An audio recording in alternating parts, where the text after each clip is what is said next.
Karoline Leavitt destroys Maxine Waters with one sentence about real America. You know what's funny? Maxine Waters says, her voice just sharp enough to cut through the post-lunch lull. I've been sitting in rooms like this for 40 years. And every time someone waves a flag and says real America, what they really mean is America that looks like them. The room doesn't move at first. There's no gasp, just stillness. But the jab lands.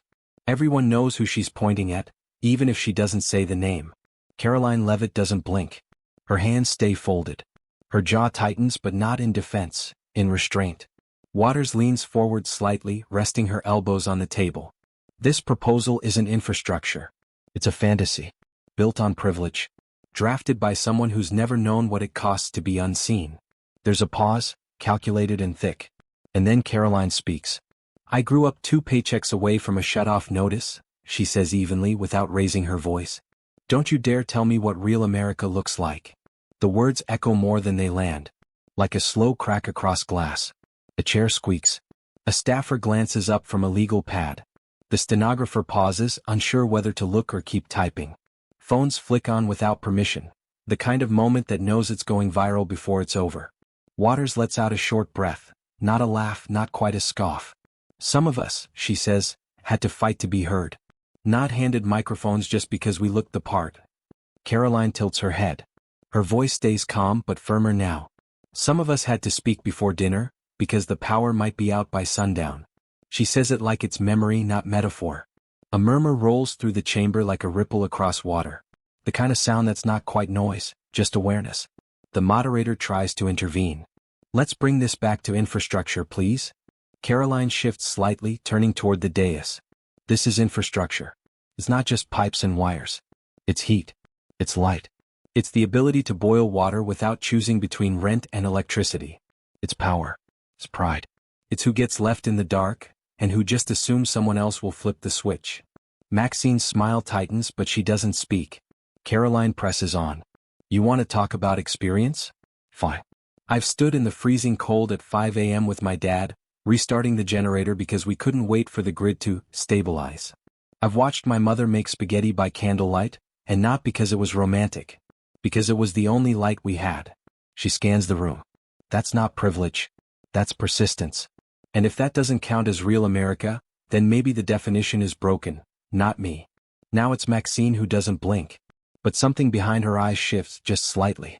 A man in the back clears his throat not because he needs to, but because silence suddenly feels too loud. Waters rests her pen down like she's buying time. Are you finished? Karoline gives the faintest nod. I haven't even started. There's no applause. Not in the chamber. Not yet. But in the digital world, where clips are already being cut and captions are being typed, Karoline's words are on loop. Over and over. Been. Sure. Argued over. Back in the room, the moderator adjusts his mic and tries again to redirect. Let's circle back to section 7 on rural development language. Karoline doesn't flinch. But when she exhales, it's like something deeper is being released. Not aggression, but years of being told what her story couldn't mean in this kind of room. Waters leans back. She thinks it's over. It isn't. Because someone in the third row, a junior staffer from Minnesota, whispers to a colleague without taking their eyes off Karoline. She just changed the tone. And maybe, just maybe, the direction too. Comment your city if you've ever felt forgotten by powerful people. She'll learn to stay in her place. The words aren't meant for the microphone. But they find it anyway, hanging in the air backstage like smoke after a spark. The feed cuts a second later, but it's enough. Enough for one staffer to raise his head. Enough for a sound tech to glance at the blinking red light with wide eyes.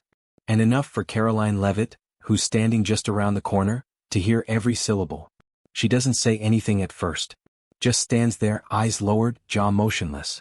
Her heels don't move, her fingers don't twitch. But something in her spine straightens. A young aide, barely 24, catches the tension and breaks it without knowing. You want to clap back? He whispers. Karoline finally turns. Her voice is quiet, unshaken. I want to make sure no girl has to light a candle to do her homework in 2025. She walks forward without waiting for a reaction. Past the curtain. Past the aide. Past the soft hum of staffers pretending they didn't hear the crack that just split the air. In the corner of the room, Waters' assistant leans in to whisper to another senior aide, unaware that Karoline is close enough to catch every word. She's young, the woman says. She'll fall in line. Karoline stops walking. Her reply isn't loud, but it's carved in steel. I wasn't raised to kneel. They both look up, startled.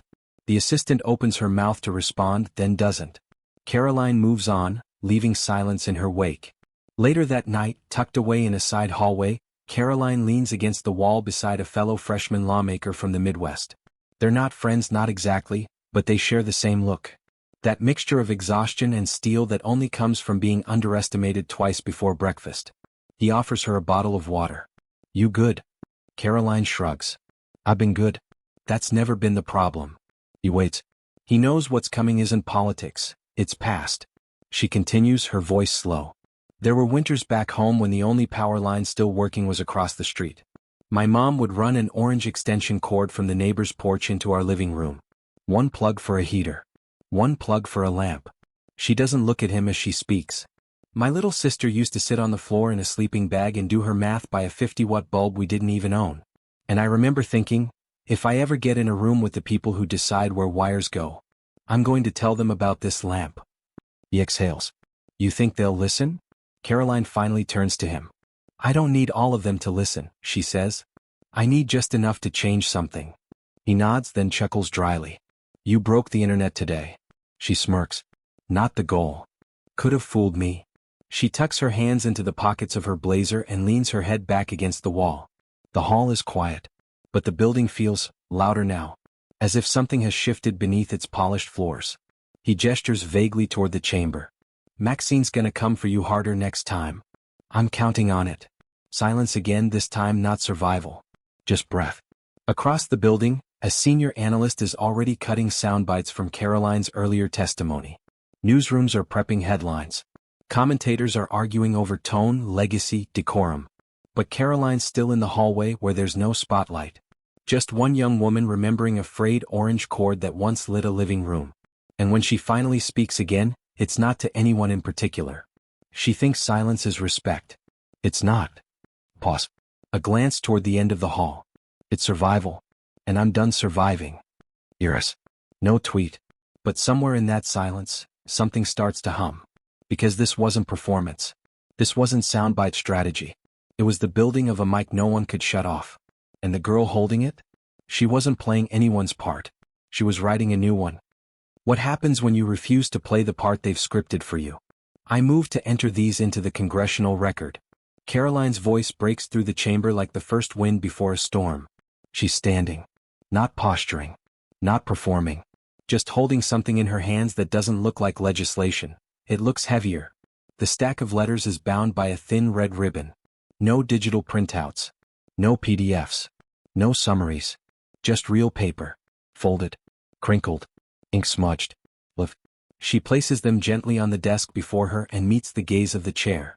These are letters from Americans who never made it past your inbox, she says. People who didn't have a lobbyist. Didn't have a PAC. Just heat bills. Empty fridges. Mold in their trailer walls. There's a rustle across the room, quiet but present. Even the staffers pause their scrolling. Karoline opens the first. Dear whoever reads this, if anyone ever does, she begins. No one breathes. She reads on. The voice is a mother from Kentucky. 3 kids. 1 space heater. A pipe burst in January. She asked for help. Never got a reply. Karoline doesn't embellish. She doesn't dramatize. She just reads. And when I asked the county office if we were getting anything from the new bill, they said we weren't even counted. I guess we're not real enough to be poor. Maxine Waters shifts in her seat. She doesn't speak yet. But her fingers curl tightly around her pen. Karoline lifts the next letter. This one's from a welder in Ohio. He signed it, used to believe. That broke me.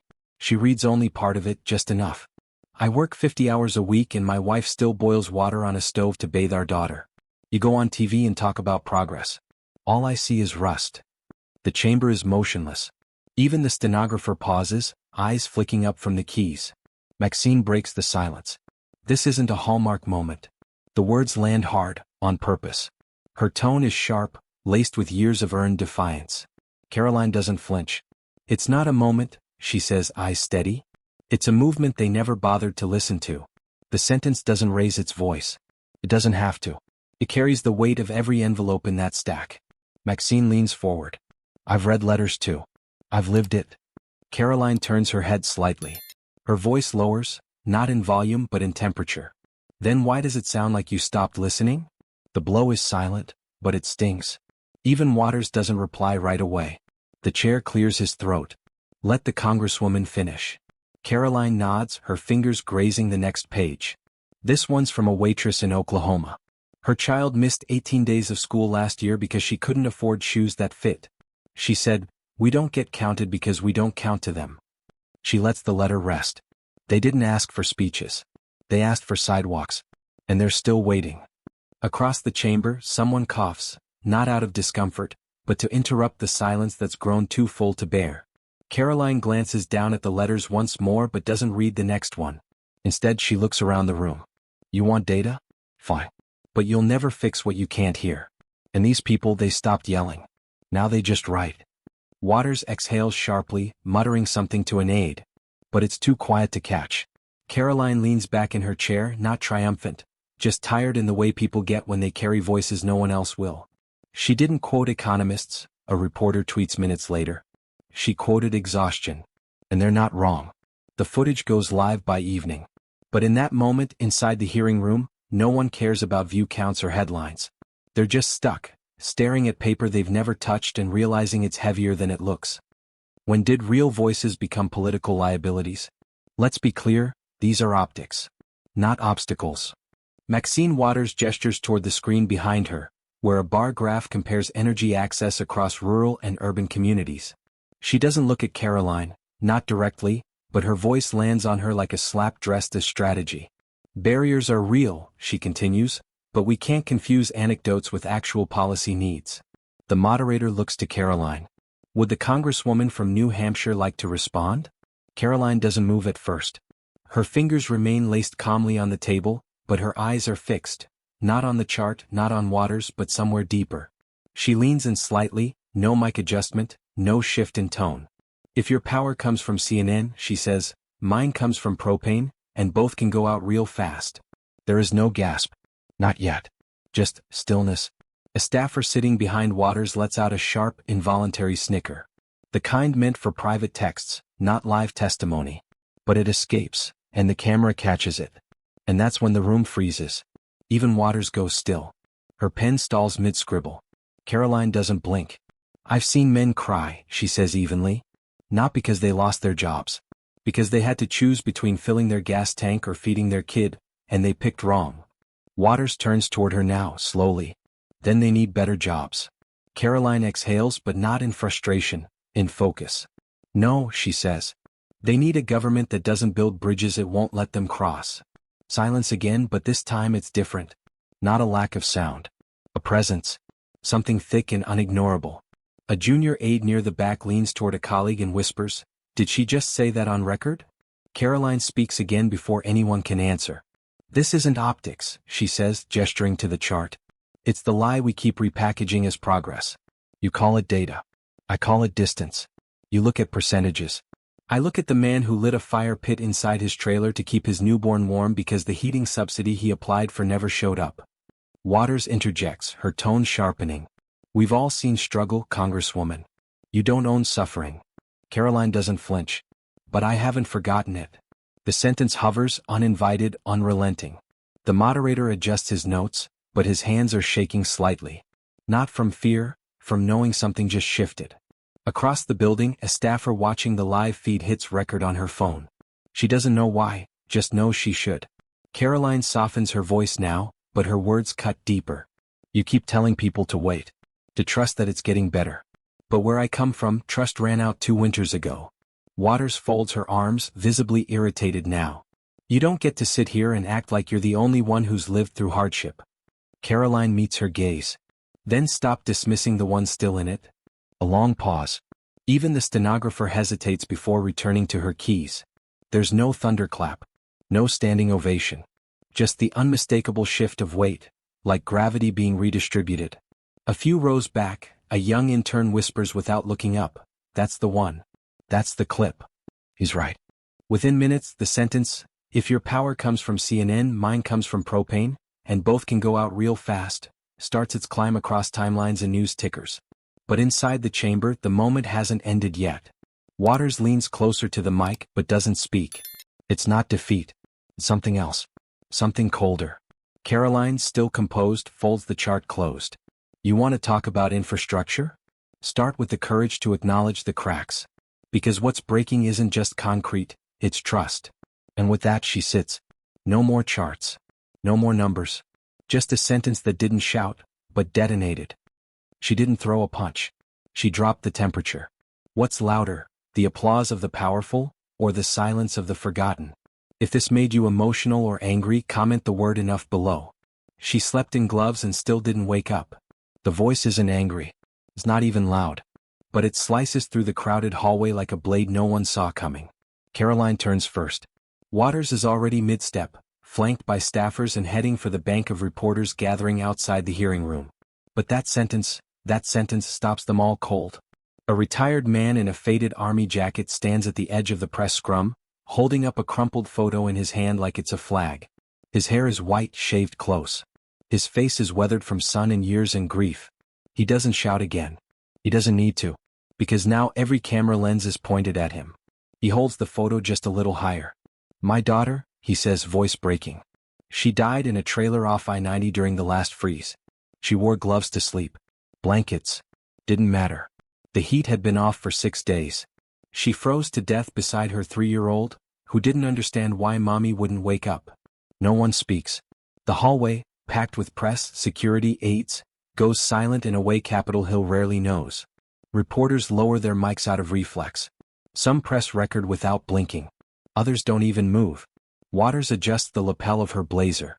She steps forward, arms wide, palms open. Sir, she says carefully, with respect. No, Karoline's voice cuts across hers like flint. Not angry. Just final. Let him finish. Waters pauses. Her eyes narrow slightly, but she doesn't speak again. The man lowers the photo just enough to look at Karoline now. She applied for emergency heating assistance 3 times. Got denied every time. They said she didn't have enough income to qualify. Can you believe that? Not poor enough to get help. Karoline steps closer. Her arms don't fold. She doesn't try to comfort him. She just stands there, receiving what he's saying. The man shakes his head slowly. And now, I see hearings. I see statistics. I see people arguing over charts. But where were any of you while we bled? It's not a question for a quote. It's a wound spoken out loud. The press begins to recover. A few voices cut in. Congresswoman Waters, any response? Congresswoman Leavitt, do you have a comment? Karoline doesn't blink. She looks at the man. I didn't have a mic then, she says. But I'm holding one now. The veteran nods, not in approval but in recognition. The kind men give each other after war. And in his eyes it's not politics. It's permission. Waters tries again. Her voice firmer. We've worked tirelessly. But the crowd has already shifted. The lights are on Karoline now. The boom mics swing toward her. The cameras pan. Reporters lean forward. Congresswoman, someone asks, will this affect your bill? Karoline doesn't look at them. She's still watching the man. He just gave the comment, she replies. Another voice from the back, an intern barely audible, murmurs, she didn't even flinch. Waters begins to speak again, but now it sounds like noise. Like the hallway no longer bends to her volume. She gestures to an aide. We're moving. Now. But Karoline stays. The man tucks the photo back into his breast pocket. Carefully. Like it's glass. Then looks around, at the lights, the lenses, the reporters who now treat him as more than background. She didn't get a funeral, he says. We couldn't afford it. Just a burial. No service. No flowers. Not even a priest. You know what I said at her grave? I said, I hope somebody somewhere is listening. He takes a final breath and steps back into the crowd. And that's when it lands. Not in applause. Not in headlines. But in silence. The kind that sits in your chest like a second heartbeat. Karoline finally turns toward the cameras. She's not the only one. There are more daughters. More fathers. More silence pretending to be policy. I won't pretend anymore. A reporter asks, do you blame anyone directly? Karoline answers without looking away. I blame the rooms that turned the heat off, and then asked us why we were cold. Waters is gone now. Escorted down the corridor by her staff. But Karoline remains. Standing in a hallway not built for grief, but now carved by it. Across the country the clip goes live within minutes. But it's not the press conference that trends.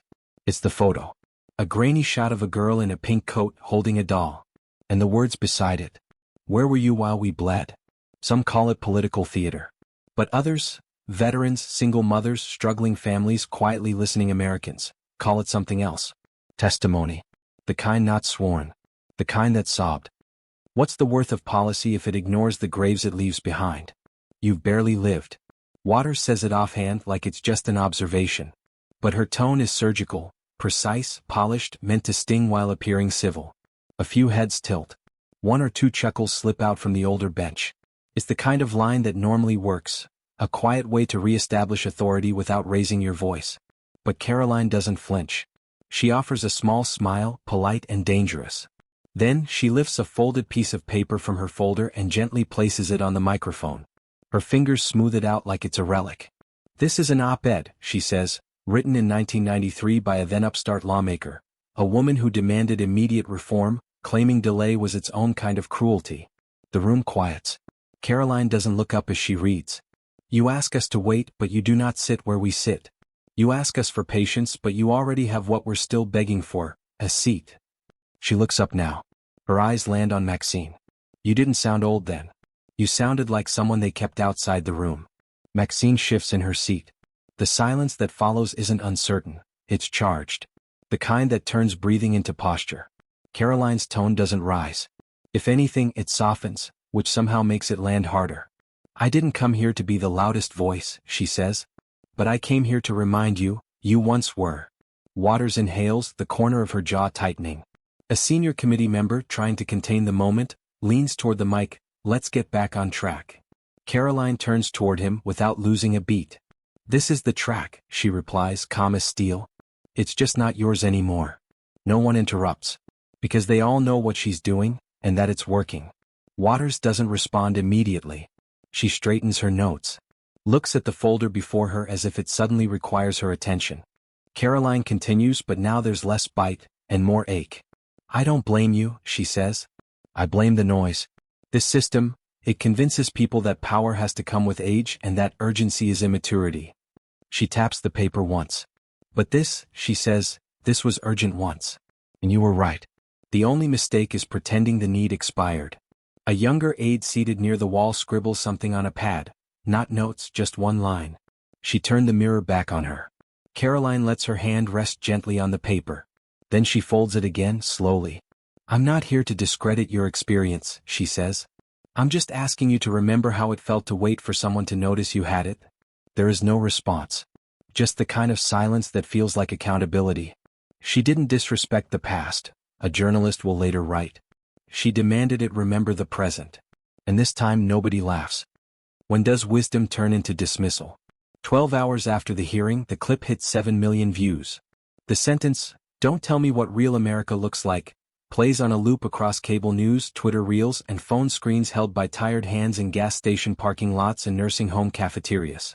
But Karoline isn't watching. She's not on a flight to CNN. She's not sitting in hair and makeup for a Sunday show. She's not retweeting applause. She's home. Back in New Hampshire. In the same town where the grocery store owner still calls her kiddo, and where the roads get plowed faster when her mom calls City Hall first. She walks into the old community center just after 6. No fanfare, no press team.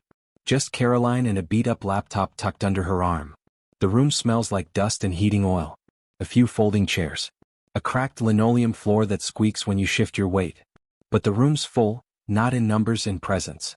Volunteers, seniors, teens in oversized hoodies, a mother with a baby on her hip, a janitor still in uniform. No one's here for a show. They're here because she said something no one expected her to say, and meant it. A young volunteer, maybe 17, maybe younger, sets a chair near the space heater. Want me to pull up the clip? He asks. Karoline shakes her head. I've already heard it.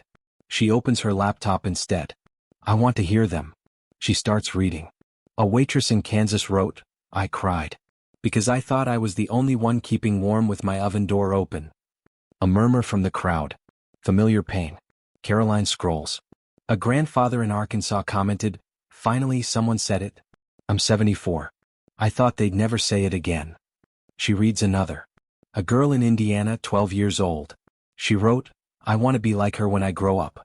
But I'm scared of being told to sit down first." Someone exhales sharply. Another person mutters, 12. Karoline nods. 12. The room settles deeper into listening. A woman near the back, arms crossed tightly, finally speaks up. "You said they laughed at you?" Karoline looks over, recognizing the question's weight. "They still do," she says honestly. "But not when I'm speaking. Laughter, not mocking. Something warmer. Not celebration. Recognition." A man who's been silent until now, maybe late 50s, thick work boots, sun-lined face, leans forward. "That sentence," he says, "it was a sledgehammer." Karoline's eyes soften. "No," she says quietly. "It was a match." And just like that, the room falls still again. Because they understand. All of them. It wasn't the power of a viral moment. It was the quiet after. The space it created. The oxygen it gave to people who hadn't spoken in years because they assumed no one wanted to listen. Karoline sets the laptop down. "When I was a teenager, we couldn't afford a space heater for every room. So we'd all pile into one room and pretend it was a sleepover. I thought it was fun. My mom cried when she thought I wasn't looking." A volunteer whispers to another, "She's not just talking. She's remembering." Karoline continues. "There was one winter we strung blankets across the kitchen doorway and ran a hairdryer under the table to keep warm. I didn't tell anyone at school. I thought it was normal."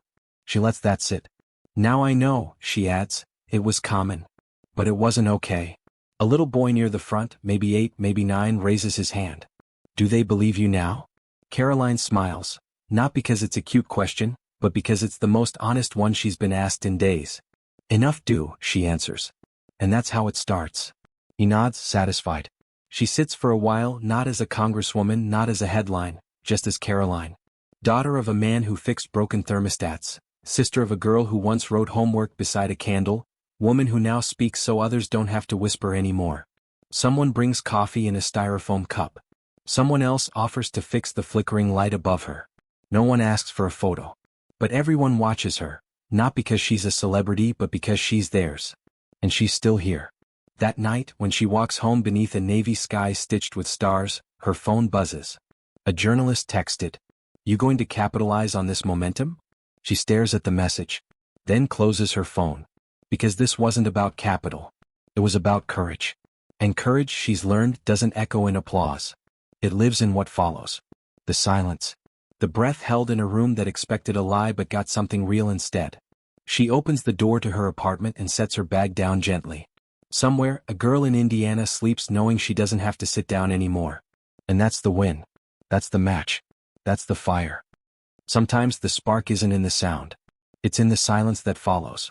What if one sentence could shift the whole room, and the country? "I'd like to acknowledge," Maxine says, clearing her throat during the final minutes of a televised subcommittee hearing, a voice from across the aisle that reminded me of where I came from. She doesn't say Karoline's name. But everyone knows. It isn't an apology. Not quite. It's something quieter, the kind of nod that doesn't move polls but moves something deeper. Karoline never responds. No press statement. No retweet. No late-night reaction. Instead, she drives to the edge of town. Past the strip mall. Past the new developments. To the place where her grandfather's trailer used to sit, one of 12 still standing. Time hasn't updated much here. The grass is patchy. The siding is faded. But the people remember. They always do. Word spreads she's coming, but there are no cameras. Just a folding chair, a handheld mic, and a few neighbors dragging out their lawn chairs to listen. She stands in front of a sagging aluminum porch, wind catching the hem of her coat. "You remembered us?" a woman asks from the third row, arms crossed against the chill. Karoline doesn't hesitate. "I am you." A volunteer, younger, awkward in his jacket, speaks up. "We've never had anyone come back." Karoline looks across the crowd. Her gaze lingers, not on faces but on the silence between them. "I never left." She speaks for 15 minutes. Not about bills or broadcasts, but about moments, quiet ones. About the nights her grandfather read the newspaper by lantern light. About the day her sister got sick and they had to boil bathwater on a camping stove. About the neighbors who passed casseroles through cracked doors and still called it community. "They tried to measure power in decibels," she says in closing. "But I've learned real change echoes. And echoes don't need microphones. They need moments.